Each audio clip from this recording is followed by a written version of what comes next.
Assalamualaikum warahmatullahi wabarakatuh. Selamat datang di podcast Ruang Gelap. Kami host Ruang Gelap pada episode 2 kali ini. Saya Ibrahim Bumi dan saya Kris Arabinistika. Kami dari kelas 11B. Pada kesempatan kali ini kita kedatangan tamu spesial yang bernama Kak Saras. Halo Kak Sarah. Halo Ling Ling, halo Bumi. Halo Lia. Jadi teman-teman, alasan kenapa aku mengundang Kak Saras di sini karena aku sering dengar dari orang-orang katanya Kak Saras ini punya cerita horor yang serem banget ya Kak. Iya, benar. Ingat-ingat terus. Terus guys, disclaimer. Oh iya, disclaimer. Sebelum kita terjun ke cerita utamanya, kita punya sedikit disclaimer bahwa semua nama maupun itu orang maupun itu place tempat agak sedikit disensor demi untuk menjaga keamanan. Ya, jadi nama-nama orang dan nama-nama tempat di cerita ini sudah kami samarkan demi kerahasiaan dan keamanan semuanya ya. Iya. Oke, daripada lama-lama, mending kita langsung nggak sih Kak cerita? Oke, sebelumnya Kak Saras kasih tahu dulu ya. Ini kejadiannya di luar Pulau Jawa. Tapi Kak Saras nggak akan cerita siapa nama-nama yang berkaitan dengan cerita ini demi kerahasiaan gitu ya. Disamarkan Ya, disamarkan karena terkait dengan sebuah lembaga gitu. Jadi waktu itu posisinya Kak Saras itu baru lulus dari kuliah. Nah, Kak Saras kan melantau ke luar Pulau Jawa. Itu Kak Saras melantau sekitar tahun 2012 awal. Udah lumayan lama, udah 10 tahun yang lalu. Iya, udah 10 tahun yang lalu. Jauh ya keluar Pulau Jawa. Iya, niatnya itu waktu itu diajak sama Pak Le Kak Saras. Jadi Pak Le tuh udah berkecimpung dulu di luar pulau tersebut, udah bekerja duluan di luar pulau tersebut. Dan kita Kak Saras diajak, yuk mending kamu kerja aja deh di tempat Pak Le gitu. Oke gitu kan. Terus setelah di sana saya ngelamar, diterimalah saya di salah satu sekolah. Sekolah itu ada dari mulai daycare sampai ke SMK. Karena posisinya Kak Saras juga tempatnya Pak Le dari tempat kerja itu kan lumayan jauh. Nah, jadi Kak Saras menerimalah untuk tinggal di asrama yang disediakan di sekolah tersebut. Di daycare tersebut. Jadi emang ini luas banget ya. Iya, jadi Kak Saras kasih tahu nih biar kalian bisa ikut mengimajinasikan posisi Kak Saras di sana kayak Ya, apa. penonton juga. Biar kena gitu kan. Biar kena feels-nya gitu. Biar kena membayangkannya bisa dapet gitu. Jadi posisinya adalah Kak Saras itu tinggal di sebuah rumah yang halamannya cukup luas. Terus masuk ke sana itu banyak pohon gitu loh. Daerah ini memang banyak ditumbuhi pohon-pohon ya. Terus di Kak Saras itu tinggal di daycare-nya lantai 2. Dan di sebelah daycare itu ada TK. Nah, Kak Saras itu di lantai atas itu ada 3 kamar. 1 kamar utama yang besar yang ditempati kami bertiga, terus 2 kamar kecil, 1 kamar mandi. Nah, jadi di kamar itu Kak Saras tidur bersama teman Kak Saras yang sebut saja namanya Cynthia sama Bella. Pertama sih 2 hari sampai seminggu tuh tidak ada kejadian yang spesial atau nggak ada yang mistis lah, yang aneh-aneh, masih aman gitu. Oke lah kita tempat tinggal di situ, oke nggak masalah gitu kan. Oke juga maksudnya nggak ada yang kayak gimana-gimana gitu. Sampai adalah di gangguan yang pertama itu setelah sekitar 2 mingguan Kak Saras tinggal di situ. Berarti minggu kedua gitu ya? Nah, minggu kedua gitu ya. Udah 2 minggu kita tinggal di situ. Pertama itu yang mendapat gangguan itu bukan Kak Saras, tapi 2 teman Kak Saras. Gitu. Gangguan pertama sih nggak begitu nggak begitu ekstrim. Yang pertama yang kena gangguan itu adalah Bella. Nah, ketika itu posisinya masih pagi gitu loh, masih pagi dan dia itu sedang di dapur. Nah, posisi dapur adalah dapur, tangga, ruangan deker, ruang tamu untuk menerima tamu, terus sama halaman. Dia itu lagi nyuci piring di situ. Dia cuci piring, perasaan dia itu ada sesosok yang berdiri di belakang dia, gitu. Tapi dia nggak berani nengok ke belakang ya. Cuman kalian bisa nggak sih ngerasakan ada seseorang yang berdiri di belakang Iya, gitu. iya, sering. Tapi bisa dilihat dari ujung mata gitu Iya, kan. iya. Kok kayak ada orang ya gitu. Cuman dia nggak berani nengok apakah itu teman kerjanya yang sudah datang gitu kan. Karena operasional itu jam 8. Pas jam 8 apakah teman-teman udah pada datang gitu kan. Pas udahlah positif aja pas dia nengok ke belakang, ya nggak ada apa-apa sih, kosong, nggak ada apa-apa, kosong, nggak ada orang. Udah sambil lalu aja, mungkin perasaan aku aja kali ya, Positive thinking ya. masih positive thinking di saat kayak gitu. Setelah itu udah tuh gangguan kayak gitu masih terus, kayak kita itu bertiga di rumah sebesar itu berasa tinggal rame gitu. Kayaknya rame gitu di rumah Ngerasa itu. nggak cuma bertiga Nggak doang. kerasa nggak cuman bertiga doang gitu loh. Terus gangguan kayak gitu itu sering kita berdua rasakan gitu. Terus ada lagi gangguan yang dialami sama teman Kasaras satunya itu.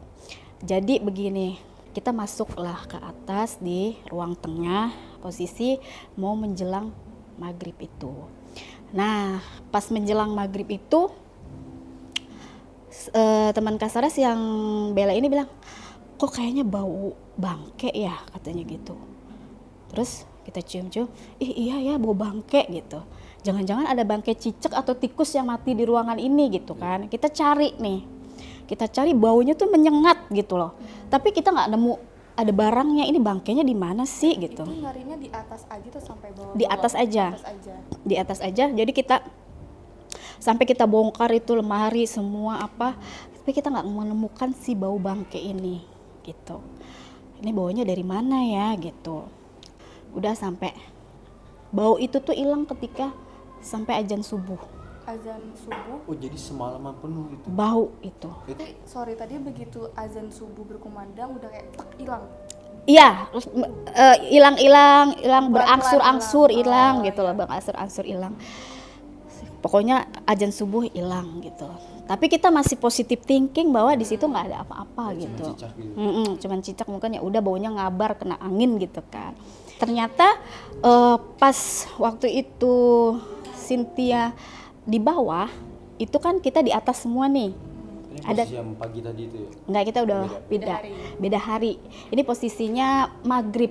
Maghrib lagi. Udah maghrib lagi, karena kejadian itu banyak terjadi setelah maghrib gitu loh, antara pertukaran siang ke malam. Jadi pertukaran waktu tuh ya. Lama-lama pertukaran dimensi juga. Nah, jadi kebanyakan terjadinya adalah di setiap maghrib kejadian itu. Nah, kebetulan lagi sama dia lagi beraktivitas di dapur, kalau nggak salah tuh dia bikin apa makanan gitu kan, dibikinnya tuh makanan. Terus pas dia lagi masak, itu pintu depan itu kayak ada yang ngetok gitu loh. Dia mikir siapa sih, apakah ada temen nih yang ketinggalan barang gitu kan, sesuatu gitu. Dia itu pergilah ke pintu depan.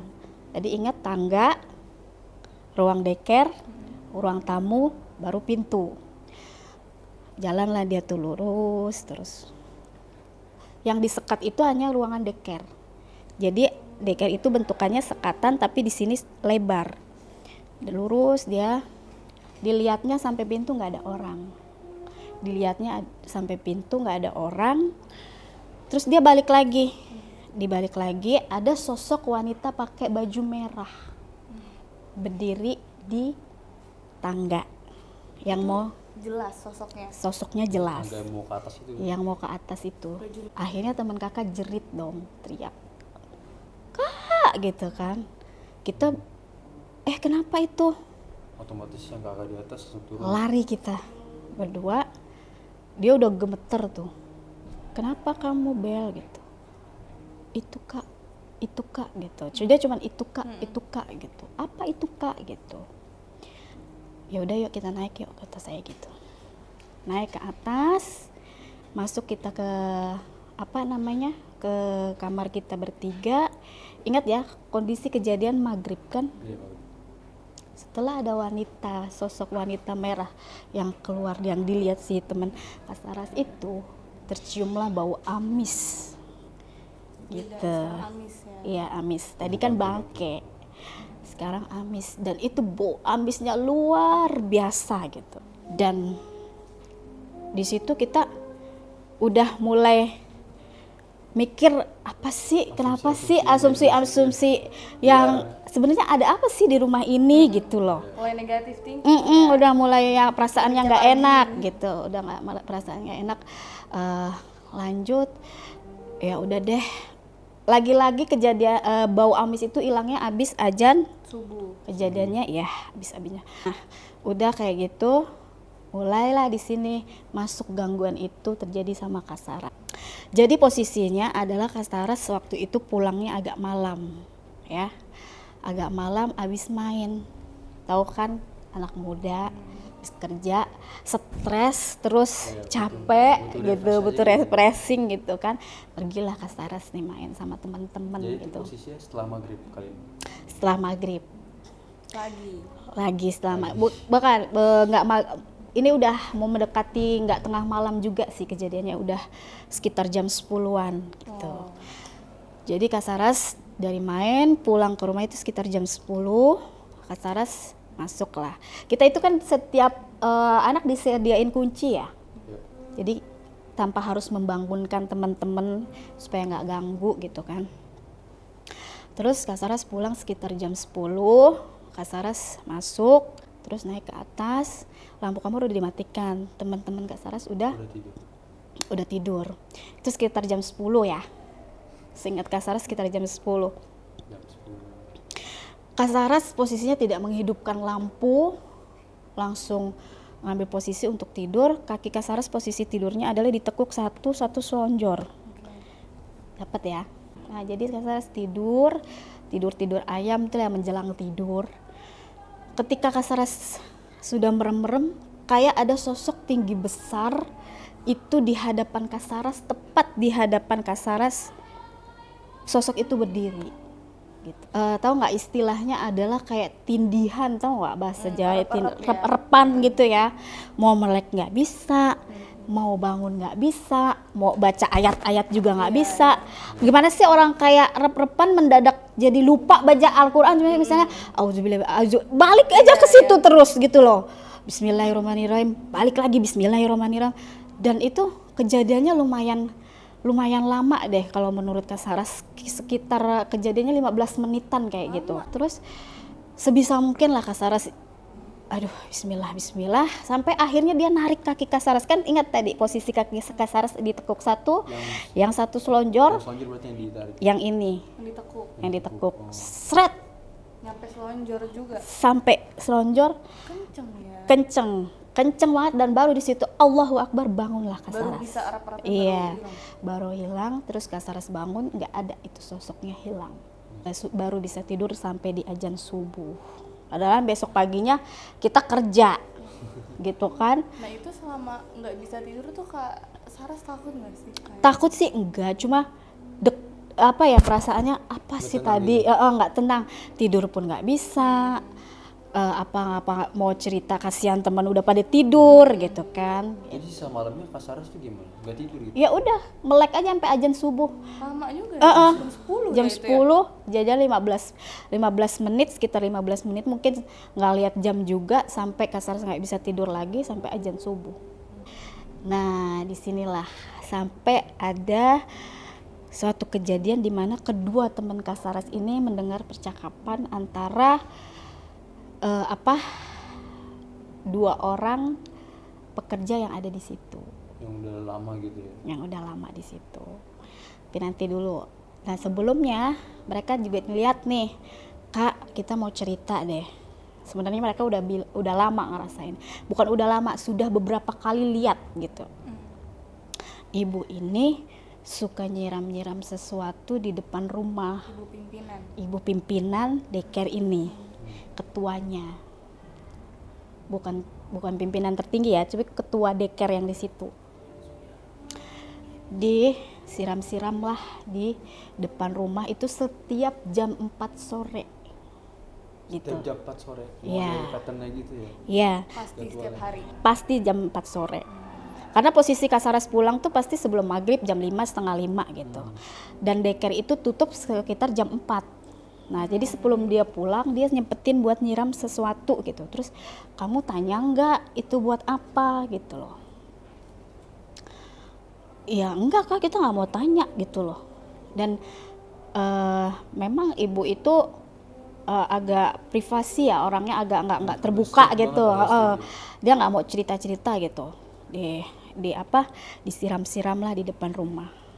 Nah disinilah kejadiannya yang lumayan chaos yang kita rasakan gitu. Ini rasain kalian bertiga ini? Iya ini bertiga semua Berarti ngerasain. Langsung ya, udah nggak Langsung, one by one ya. bukan one by one lagi, udah semua langsung. Diborong dah tuh semua kita bertiga. Itu kejadiannya abis siram-siram itu besoknya lah. Itu bukan malam ya besok. bukan malam, besoknya. Itu kita bertiga itu naik ke atas seperti biasa maghrib ya, semua maghrib. Kejadiannya sekitar jam abis maghrib lah pokoknya, tapi nggak pasnya jam berapa, mungkin jam 8, antara jam 8 jam 9 lah itu. Pertama tanda-tandanya itu lampunya mati. Teret tahu nggak? Nyala matinya. Terus, ini apa kita dengan ini apa sih kok mati hidup. Berarti yang nyala tuh lampu apa? Daycare? Lampu atas ruangan kita. Lampu atas ruangan kita mati hidup. Aduh ini apa ya gitu, terus tiba-tiba mati. Total. Keluar mati total. Keluarlah kita ngintip, kok tetangga kita nggak mati lampunya, cuman kita doang gitu kan. Udahlah yuk kita masuk kamar gitu katanya gitu. Kita masuk kamar gitu. Ya udah ayo Kak masuk kamar gitu. Kita ngaji, kita apa sebisanya lah, zikir apa gitu kan. Sampai akhirnya ada suara anak kecil di luar. Lari-lari di depan kamar itu lari-lari. Tahu nggak anak kecil lari-lari sambil ketawa-ketawa. Tahu. Ketawa-tawa. Satu aja atau banyak anak-anaknya suaranya? Yang kita dengar sih satu anak kecil lagi lari-lari. Suara langkah kaki lari. Gimana sih anak kecil lagi seneng main, ketawa. Anak ketinggalan apa gimana sih? Masih ada bel, Sin. Berarti posisinya itu setelah maghrib lagi? Iya, setengah maghrib sekitar jam 8, jam abis isya lah berarti ya. Aduh, siapa ya Kak gitu. Ya udah, kita mau cuekin, kok masih dia. Masih terus kayak gitu. Masih kayak gitu. Jadi konsisten tuh anak iya, kecil ya. intensif. Capek-capek Oh iya gitu, terus kita mau lari. Kata kita gitu bertiga nih ancang-ancang dengan posisi mati lampu gitu kan. Kita mau lari. Kita lari ngelewatin tangga, ruang daycare, ruang tamu baru halaman. Kita mau teriak. Mau teriak. Oke. Mau lari, kita udah ancang-ancang nih. Posisinya Kak Saras itu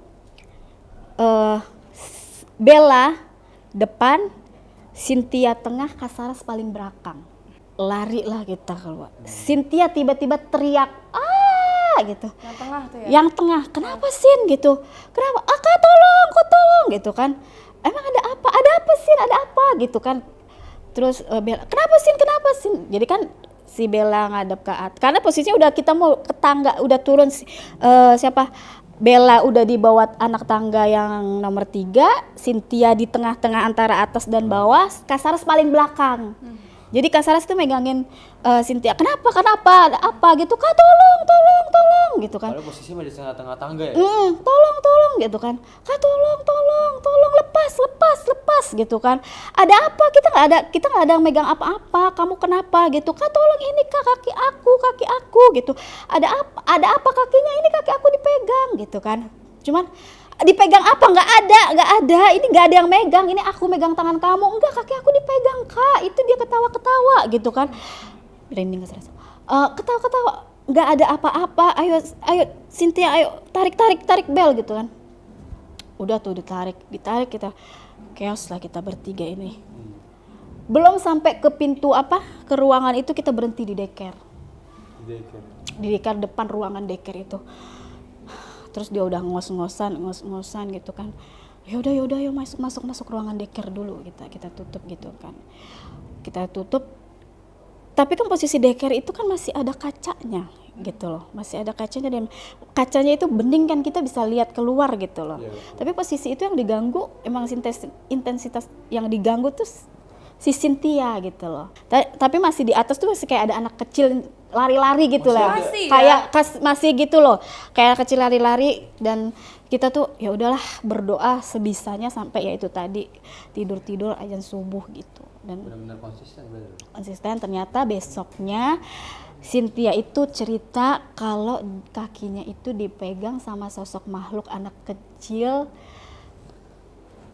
yang emang mukanya katanya serem gitu loh, dan itu dia megangin kakinya gitu. Jadi kan ingat Kak Saras bilang 2 teman Kak Saras itu mendengar percakapan dari 2 pegawai yang ada di situ. Jadi Kak Saras diceritain sama Bella dan Setia, Kak, kamu jangan marah ya kalau aku ceritain gitu. Emang ada apa? Gitu. Ibu yang itu ada naruh botol yang isinya ada nama Kak Saras gitu. Yang nyiramin. Iya.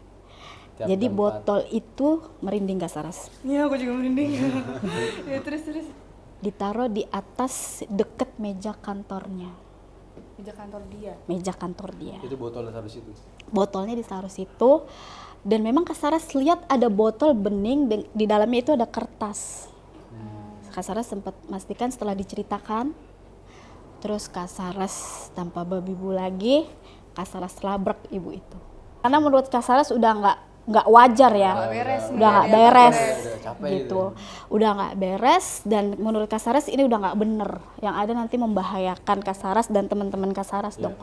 Akhirnya mau itu ada buktinya atau enggak, udah Kak Saras datangin si ibu ini sambil Kak Saras bilang, Bu, saya bilang, Kak Saras bilang gini, kalau sesuatu ada terjadi sama saya, Kak Saras tunjuk-tunjuk tuh orang, kalau sesuatu terjadi sama saya yang saya cari duluan ibu, saya bilang kayak gitu. Terus ibu itu dengan actingnya atau dengan yang nggak tahu ya, apa sih Saras, ibu nggak tahu apa-apa, kamu nuduh ibu apa gitu. Bu, saya bilang, botol yang ada di belakang ibu itu ada nama saya kan? Buka Bu, saya bilang kayak gitu. Nggak ada, kamu jangan fitnah gitu. Ya kalau emang nggak fitnah, buka botol itu, saya bilang kayak gitu. Tapi si ibu ini nggak mau ngebuka gitu loh, tetap nggak mau buka. Pokoknya ya Bu ya, sekali lagi kalau saya kenapa-napa dan teman-teman saya yang ada di sini terjadi sesuatu, ibu yang saya cari gitu. Setelah kayak gitu, saya pergi kemana, pulangnya malam lagi dan udah kejadian kayak gitu. Si botol itu nggak ada. Pas Kak Saras pulang botolnya sudah tidak ada di. Kak Saras cek lagi. Udah nggak ada di tempat itu kan, bisa dilihat karena botolnya itu kelihatan gitu loh. Nggak ada di situ lagi. Oh, botolnya udah nggak ada, berarti ya logikanya kemungkinan iya gitu. Kemungkinan iya dan karena akibat kejadian itu hubungan Kak Saras dan teman-teman Kak Saras dengan daycare itu juga kurang baik, tapi Kak Saras masih oke dengan lembaga Kak Saras tempat kerja. Kak Saras bilang sama orang atasan, Kak Saras mau pindah dari tempat itu dan berdua sama teman Kak Saras, karena Kak Saras nggak mau ngambil resiko nanti kita ada apa-apa di situ. Dan dengar katanya memang si ibu ini nggak suka kalau ada yang tidur di asrama tersebut gitu loh. Nggak suka. Karena ingat kan ada siram-siram, dia ada nyimpen dupa di atas deket kamar kita tidur. Jadi ada dupa di situ ditaruh, kita baru tahu setelah kejadian-kejadian ya yang Baru itu. notice. Ya, oh ini ada dupa. Dupa tuh apa sih? Dupa itu apa sih, kayak itu tuh sesajen gitu loh. Dupa ya. Wangi-wangi itu ya. Ada dibakar itu ditancepin di atas deket ruangannya Kak Saras dan teman-teman tidur. Apa jangan-jangan bau-bau yang itu dari situ mungkin? Kita nggak tahu, mungkin dari yang Iya. itunya Tapi dia dupa kan harusnya kecium ya wanginya ya. Tapi itu selama ini nggak kecium. enggak.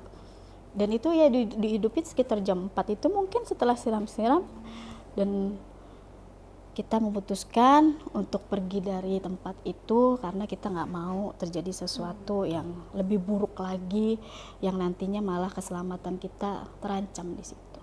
Tapi Kak Saras kayak sempat mau penasaran gak sih, kayak kenapa sih kok nama gue ditulis gitu di. Karena dulu memang posisinya Kak Saras lumayan ya di lembaga itu gitu. Jadi Dia nggak suka gitu. ya dia tidak ada Iri mau ya, posisinya dia tidak ada yang mau melebihi di atas dia gitu. Dan kebetulan waktu itu Kak Saras juga kenalnya dari orang dalam Masuk situ. masuk situ gitu loh. Jadi ada ya sedikit banyak tahu gitu, Sedikit kenal dengan rival orang gitu lah ya. gitu. Jadi dia ngerasa mungkin rival, Kak Saras ini dianggap rival. Padahal kan secara secara unit kan kita beda gitu loh. Dia daycare, Kak Saras sekolah gitu Iya. loh. Nggak ada hubungannya Nggak gitu hubungan loh. sama sekali. Cuman sayangnya aja Kak Saras tinggal di daycare ya. Iya gitu, dan sayangnya lagi kan sebenarnya Kak Saras yang dituju, tapi yang kena temen dua Kak Saras Iya. ini gitu, karena Nggak mungkin salah apa-apa iya nggak juga salah ya. apa-apa gitu kan. Jadi Apalagi Cynthia. mungkin karena dia lemah atau apa gitu kan, jadi kenanya ke temen Kak Saras duluan dibanding Kak Saras gitu loh. Kayak gitu. Jadi ya udah, kita legowo aja. Yang penting jangan diterusin lagi kayak gitunya. Kalau emang berhendak kita keluar dari tempat itu, bilang aja gitu loh. Kenapa harus pakai cara seperti itu supaya kita pindah dari tempat itu gitu, daripada membahayakan orang lain. Iya. Bilang aja, kamu kenapa nggak pindah aja sih gitu. Kita akan ya udah pindah gitu loh, daripada kamu nakut-nakutin kita yang kayak gitu loh. Oke, jadi guys dari ceritanya Kak Saras tadi, Ada beberapa pesan moral yang bisa kita ambil. Iya. Salah satunya itu jangan pernah malu untuk speak up. iya itu pertama. Terus juga kalau misalkan mau kemanapun itu harus baca-baca doa dulu nggak sih? Iya, betul. Terus juga guys, komen ya untuk narasumber ketiganya. Kan kemarin udah Kak Vivi ya? Ya, Kak Vivi. Kan, terus kedua ada Kak Saras. Siapa tahu kita mau bikin episode ketiga? Ya kan? Siapa tahu. Oke. Stay tune untuk video Stay tune. selanjutnya. Stay tune. Thank you guys. Terima kasih Kak Saras. sudah Sama-sama. cerita panjang lebar. Sama-sama. Terima kasih Bumi. Thank you. Terima kasih tim-tim di belakang kamera.